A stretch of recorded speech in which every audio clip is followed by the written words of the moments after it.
मी शिवाजीनगरला राहतो. आमच्या एरियात एक हरिकाका राहतात.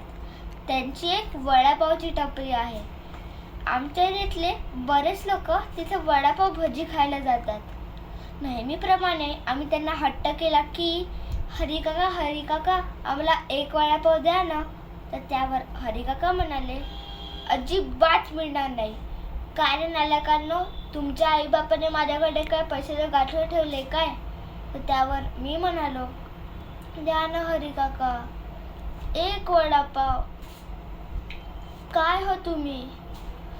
हरिकाका आम्हाला कितीही नाही नाही म्हणाला तरी तो शेवटी आम्हाला एक वडापाव देतो. आता हल्ली तो तिथे दिसलाही नाही आणि त्याची टपरी पण तिथे नव्हती. त्याच्यावर मी आईला विचारायला गेलो तर आई म्हणाली, हरिकाका देवाकडे गेला आहे. देवाकडे म्हणजे